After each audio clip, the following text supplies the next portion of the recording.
We'll go back up just a little bit. We read a little bit of this, but we want to kind of, look at this a little bit more. Frequently, slavery in Bible times was much more of an employer-employee relationship than what we might consider as an owner-slave relationship situation. Even the words used to delineate between a hired servant and slave are difficult to separate. They're in the Greek doulos, of course, meaning a slave, but it was also used in a very much a wider sense, and it was any kind of dependence. And so we understand that as employees, we are dependent upon our employer. Not everyone is a business owner, and so even if you are a business owner and you have employees, you're going to have that relationship. And so even this, in the Greek, this term doulos or slave, sometimes it is translated that way. Sometimes it's just translated as servant. It can have, again, various levels of meaning. And so, whereas, again, in the English, we have several different words in the original Greek and Hebrew. There's really just one word for every facet of what we're considering talking about here. Christ took on the form of a doulos, servant, there in Philippians 2, verse 7. Paul designated him as a doulos, a slave or servant of Christ, there in Romans 1:1, Philippians, Galatians as well as a number of other passages. The term can describe a person who is obligated in some way. And so, again, you think of, Romans 1:14, I am become a debtor. Paul wrote, I am debtor to the Greeks and to the barbarians, both to the wise and to the unwise. And so, when you are under debt, indebted, then you become their slave, you're their servant. And certainly that is the case. There's an obligation to another person. Due to this broad use, various translations have employed a wide range of words to render the meaning of doulos in English. Romans 1:1, as a case in point, New King James has bondservant. New Living Translation, it has slave. King James, American Standard, they have servant. Darby Bible has bondman. And so there are various English translations for the same word. And guess what? They are all correct. All those translations are just perfectly fine. The Hebrew word ebed is similar to the Greek doulos in that it can be translated slave, servant. Exodus 4, verse 10, Moses referred to himself as the servant, ebed, of God. Abraham, he called himself the ebed of the angels who came to visit him. Potiphar's wife described Joseph as the Hebrew ebed, and obviously Joseph was genuinely a slave in that situation, as we even think about that owner-slave relationship. And so, obviously Abraham's being a slave to Ebed, to those angels, as he was hospitable to them, is a much different situation than what Joseph found himself in Potiphar's house, and yet the same word is used to describe both situations. The purpose of including this brief description of the two most common terms for slave is to show that our modern use of the word slave generally evokes mental images of cruelty, injustice, and bondage against a person's will. And obviously that situation is very, very different. That is a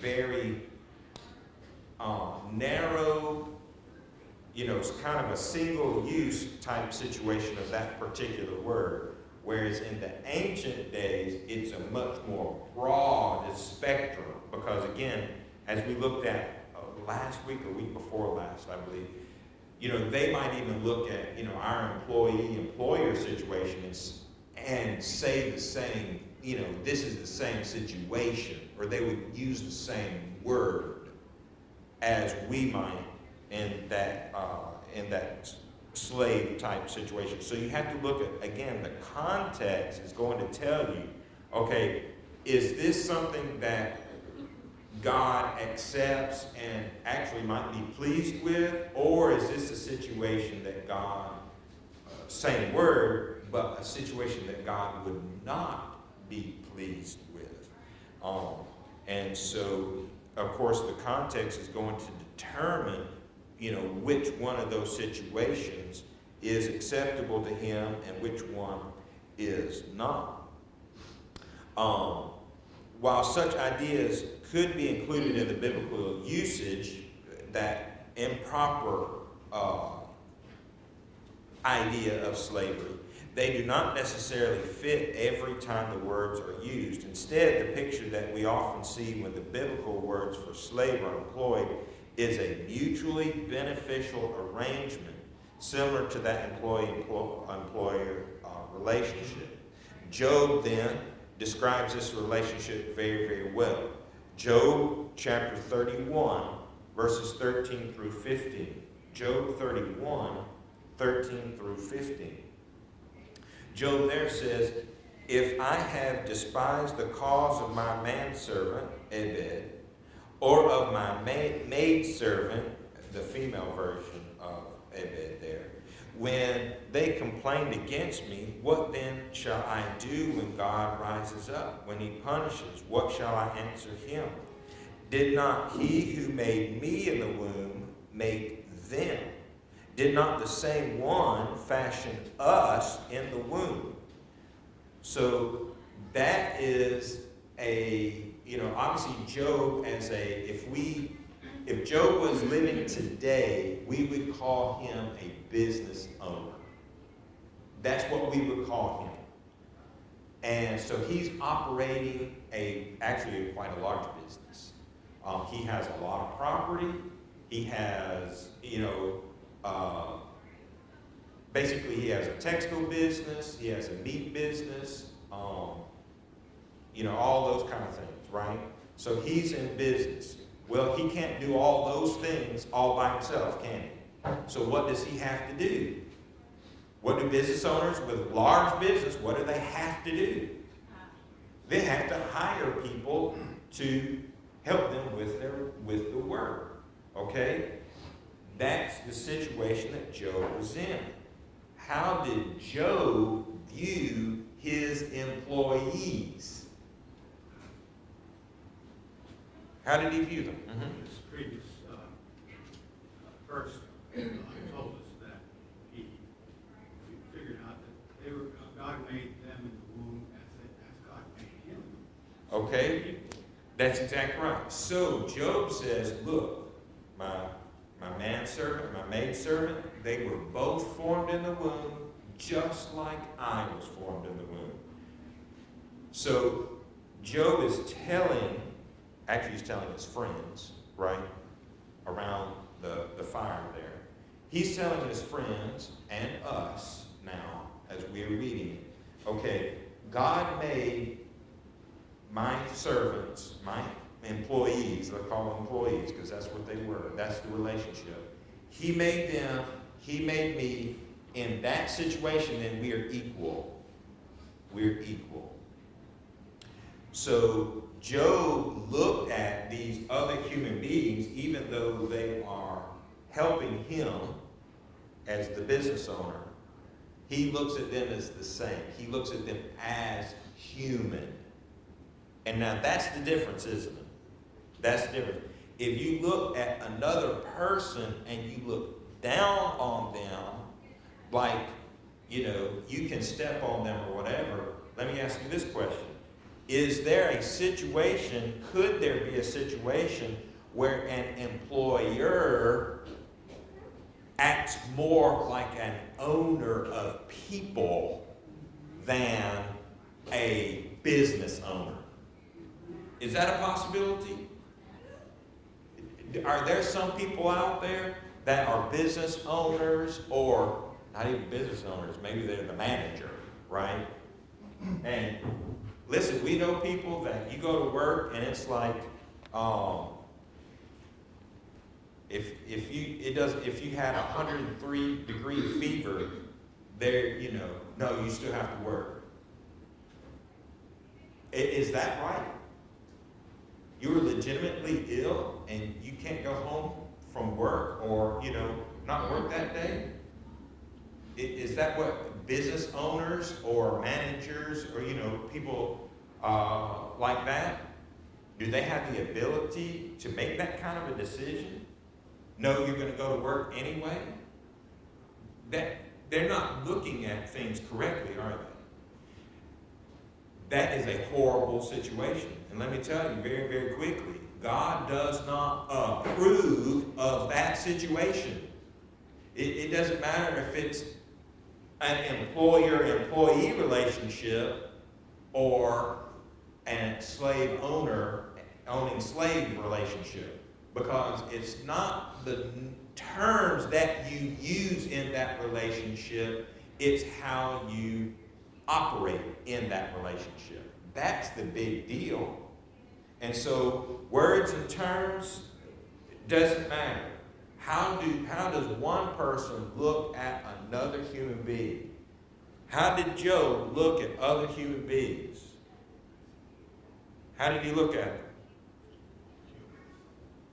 Equals. That's right. Regardless of what their job was, they were all equal. They all came from the womb. That's what he said. And so when we look at other people as something less, then that's not the right relationship that God wants us to have. All right, obviously Job's dealings with his quote-unquote slaves provided a mutually acceptable situation for master as well as slave. And when you look at that situation, do you think that Job, if let's call her his slave, his maidservant, his little slave girl or whatever, if she's ill, do you think he's going to make her work anyway? Do you think he's going to? No. See, no, I'm not going to do that. Because it's a mutually beneficial situation. Job then, and here's the other thing, in the ancient days, security was very different than today. Where is the fence around Fayetteville, North Carolina? I'm not talking about Fort Bragg. That's a different situation, isn't it? And by the way, it's just a chain link fence, right? It's actually pretty porous. That's a whole different other situation. Where's the fence around Fayetteville, North Carolina? What? There isn't one. That's exactly right. Why is there not a fence around Fayetteville, North Carolina? Okay. Is there a fence around any city in the United States of America? No. There's not one city that has a fence for defense in this nation. Why not? Because we don't need defending? No, that's not right. Why not? Come on, give me the answer. We trust our neighbors in other cities. It could be we trust our neighbors. Okay, we trust our neighboring cities. Yeah, that's true. That's true. I'll go along with that. Anybody else? We're free to go anywhere we We can come and go. Say again, Amanda? Yeah, I was going to say we can go anywhere we please. Okay, so we have the freedom to, go from here. Listen, if you want to go from here to Corpus Christi, Texas, you can do that, right? You get in your car. It's going to take you forever, but you can do it. You can do it. And matter of fact, you see, North Carolina's a really long state. Depending on how many, which direction you go, You could either go through 1, 2, 3, and Texas is the 4th state. Or you could go through like 6 states, right? Nobody's going to stop you at the border in between states. That's also kind of nice. What about, and this is really the direction, and here's the real reason why we don't have fences around our cities. Because the technology of our weaponry makes a fence obsolete. It doesn't matter if we have fences, because where could destruction come from? That's exactly right. Makes a fence obsolete. We used to have forts, right? Are there forts in Texas on the coast, by the way? Old forts? Do they have old forts? And by the way, the Alamo isn't a fort, it's a mission. There's a fort on the coast of North Carolina. There is a fort. There's, Fort Macon. is that Fort Macon? Yeah, Fort Macon. There's one near Tybee Island in Georgia. Isn't there one in Charleston, South Carolina? Fort Fisher too. That's right. Of course, that's right here. But yeah, that was an old fort. Anyway, the East Coast has a bunch of forts up and down the coast, doesn't it? Do you remember if there's any forts on the coast there? Naval stations. Naval station? No, I'm talking about like the old, from the Revolutionary War, Civil War type forts. The Beaumont area. Is there one maybe in Beaumont? Yeah, there might be one I there. think it's South Poverty. Because like the one, Fort Macon, I can't remember the one in Tybee Island, Fort Fisher. Anyway, they're like the old brick and sand forts, But they were used to defend cannon fire from ships, right? And of course, then we put rifling in those cannons, and forts, from then on, really, forts became obsolete because they could pinpoint that rifling, puts those right where they need to be, and it caused it to be the obsolete. Namika? Google said Fort Sumter and Fort Moultrie, whatever that is. Yeah. South Carolina. Right, yeah, Sumter, that's right. Sumter is, of course, the famous one, actually, there in Charleston, there at the Bay. That's exactly right. That's where the Civil War began, back in 1861. And so, but those forts, except for historical reasons, that's the only reason why they exist. They do not exist for any practical reasons anymore. And it's also why we don't have fenced cities. And I said all of that to say this, that in the ancient days, you had to have a lot of people to keep safe. And so it took a lot of people. Women, children, the elderly, they needed to be kept safe. Well, how did you do that? Fences, that's a good way to do it. But you also had to have manpower as well. And so it was just a different situation. So Job would have had a lot of help, manpower, not only for his business, but to keep safe as well. Because when you're in more of a nomadic situation, there's not a whole lot of fences, are there? And so you had to have a lot of manpower. Any thoughts or questions, ideas about that as well? Okay, so sometimes we think of these things, and when the Bible says something, we have to make sure that we're talking about apples to apples, right? And that the right terms and the right phrases and definitions are being used. All right, obviously Job's dealings with his slaves provided a mutually acceptable situation for master as well as slave. To illustrate further the true nature of much Old Testament slavery, Abraham's relationship with his slave servant Eliezer should be examined in Genesis 15, verses 2 and 3. Abraham lamented the fact that he was childless. In his dialogue with God, he stated that the heir of his wealth was Eliezer of Damascus. In verse 3 of chapter 15, Abraham described Eliezer as one born in my house. Later, Genesis 24:2, Abraham's oldest servant, probably Eliezer, ruled over all that he had. And remember, same situation with Joseph, right? Joseph, remember, he was a slave in Potiphar's house, and ultimately he became next to Pharaoh himself. He ruled over everything. Well, actually, he ruled over everything in Potiphar's house first.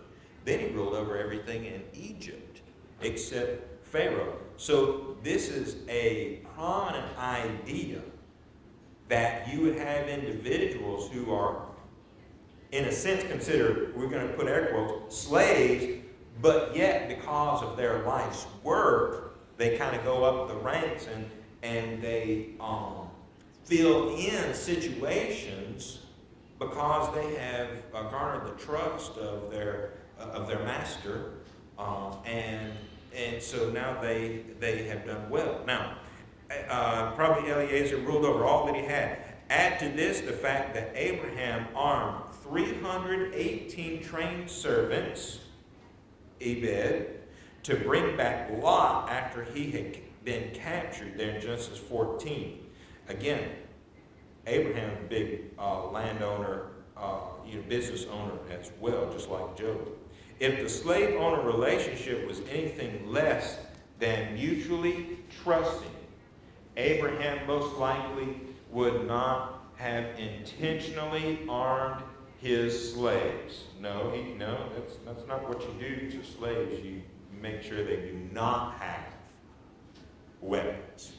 Were there occasions in the Israelites as a nation, were there occasions where their weapons were taken from them?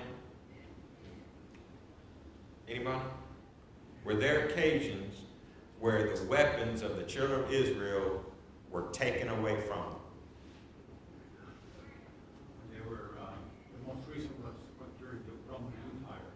The Greeks, I think, had them, and the Persians, Medes. So there were a number of times, beginning with when they were in Egypt, by the way. They didn't have weapons. Because you do not allow those who you believe might rebel, because you're the master, they're the slaves. They're definitely the subjugated ones, whether you call them slaves or not. You do not want them to have weapons so that they will rebel and rise up against you. And so that overseeing government is going to take those things away. And yet Abraham made sure that all the men in his home, we're going to call it a business, made sure that they had weapons so that they could go and defeat the 5 kings that stole Lot, kidnapped him in his house. They defeated them and came back with a lot of spoils as well. And then, who did Abraham give a tenth of those spoils? This is free for nothing. Melchizedek. That's exactly right. Very good. Melchizedek. Okay? So, but Abraham couldn't have gone up there by himself, could he? No. Well, I mean, he could have. He could, right? He could have. But he didn't. He didn't. The Lord still was with him. Due to mutually benefit nature of much Old Testament slavery, some slaves did not even want to leave their masters. Deuteronomy 15, 16, and 17 deals with this particular situation. Deuteronomy 15, 16 to 17. And how did most people come into slavery in ancient times anyway? How did they become slaves? Because the owner went and bought them? Well, many were prisoners of war. Yes, that's true. But another situation also occurred where people would become slaves. And what would that be? Go ahead. Become indebted. There it is, yes. They monetarily, financially were in debt. And so to pay off their debt, they didn't get paid for the work that because they're paying off their debt. But sometimes that relationship between now we're going to have to call him the owner, right? The one who gave this individual money, and now they're trying to pay that back so they enslave themselves. We might call it indentured servitude. But that relationship grew to such a degree that the indentured servant doesn't want to leave the relationship. Now, whose choice is that? It's the servant's choice. The owner doesn't call the shots on that. Now, see, that's a right relationship. Because it's a relationship. It's actually a beneficial relationship. And so what happens? If it happens, this is Deuteronomy 15, verse 16 and 17. And if it happens that he says to you, the slave says to you, I will not go away from you because he loves you in your house, since he prospers with you, then you shall take an awl and thrust it through his ear to the door, and he shall be your servant forever. Also to your maidservants you shall do likewise. And so here's a mutually beneficial, this is not our thought of owner and slave. That's not this relationship. What kind of relationship is this? It's a mutually beneficial, it's more like an employer-employee type of a relationship. But it can be even more than that. It could be like,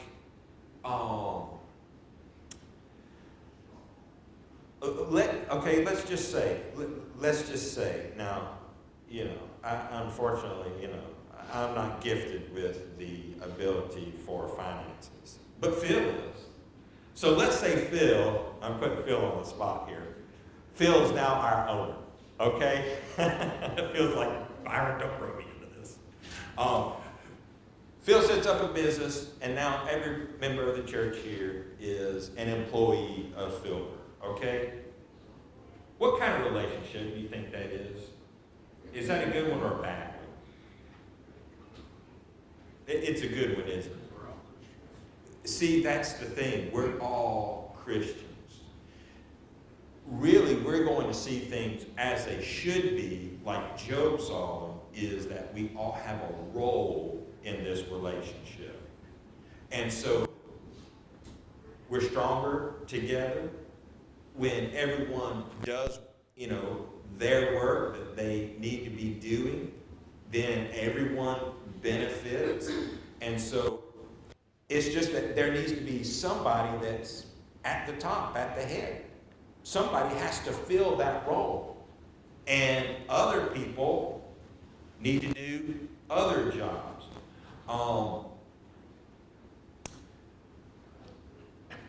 Who is the greatest athlete to ever live? You're going to give the wrong answer, but I'm going to give you the right answer. To me, you want to know who I think the greatest athlete ever to live is? The greatest. And no, it's not Muhammad Ali, but he's up there. He's up there. Michael Jordan. Michael Jordan, he's a North Carolina boy too, by the way. Yeah, he's from Wilmington, North Carolina. He's the greatest ever. And if you say somebody else, well, you're wrong. That's okay. That's all right. I love it. In my personal opinion, of course, I grew up, in that time where he was winning all those championships, okay? I have met Michael Jordan.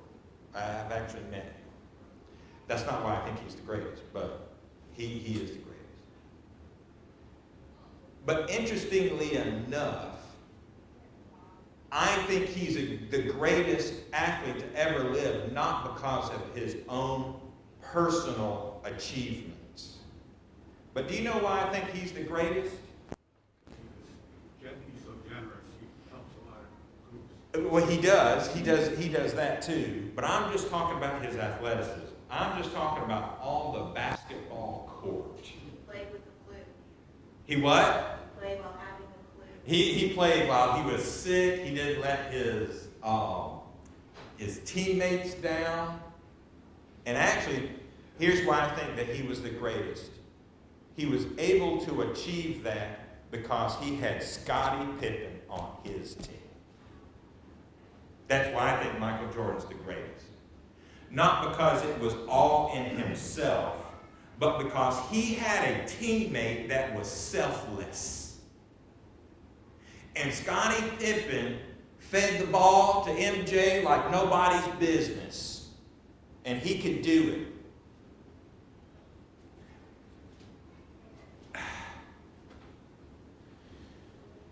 Is Scottie Pippen a great athlete?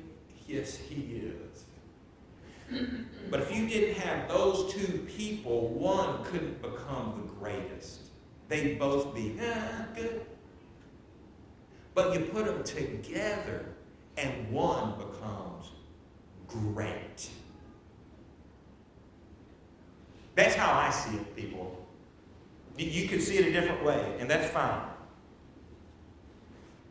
But I grew up, and I was an eyewitness to those things. I saw him play many a game, and I'm not even a basketball fan, folks. But I like watching them play, the synergy that they have. And so when it comes to these relationships and the roles that people play, ultimately, are some people going to, like MJ does, get the spotlight? Yeah, I mean, that's life. But it is also okay and equally as good to play that supporting role. It's okay never to be cast as the title character and always be cast in a supporting role. That's okay too. And of course, we can pull all kinds of different scenarios down. Abraham didn't do it alone. Job didn't do it alone. No one who is ever great has ever done it alone. What's the old phrase? Behind every great man, there's a... I don't know. I forgot already. Boy, I'm going to get in trouble, or am I not?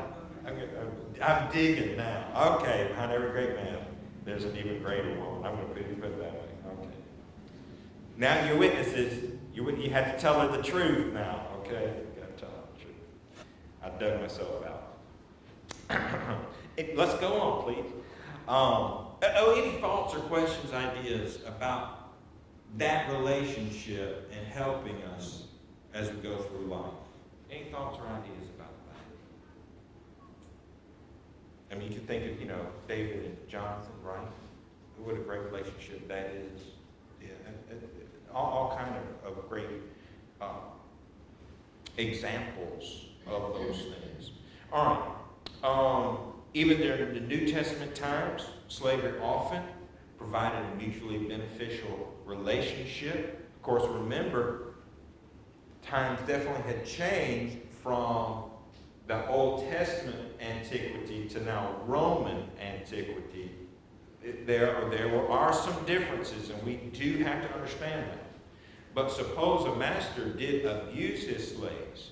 In Old Testament times, and those slaves decided to run away, Deuteronomy 23, God made it unlawful for runaway slaves to be returned to their masters. The text says, "You shall not give back to his master the slave who has escaped from his master to you. He may dwell with you in your midst, in the place which he chooses, within one of your gates, where it seems best to him. You shall not oppress him." So there is a way that, that people then are protected from this abusive situation. And listen, if you have bad employers today, were there bad employers back then too? Absolutely. And here's the thing. just because an institution or a situation is fine and good doesn't mean that everyone involved in those situations are good. Right? So you have to also take that on an individual basis. How many marriages end in divorce in this country? Over 50%. Marriage is bad. We need to do away with marriage. Because over half end in divorce. Is that right or wrong? Should we end marriage? Should we leave marriage? No? Why not? Okay? Because the institution is perfect. The institution itself is fine. But the people involved in that institution, not so fine, right?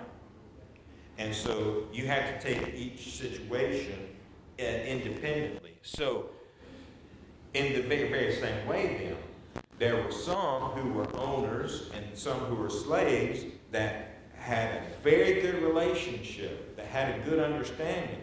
The institution's fine. But the individuals then abuse that situation. And that's where things then break down. Let's see. I lost my place here. I'm sorry about that. Passage particular feeling.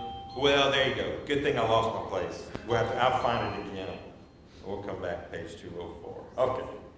Do appreciate your kind attention and participation this morning concerning these things, and I hope you're learning a little bit too. I hope you learn a little bit. We're going to take just a short break, and then at the top of the hour, come back and worship our God together. Thank you.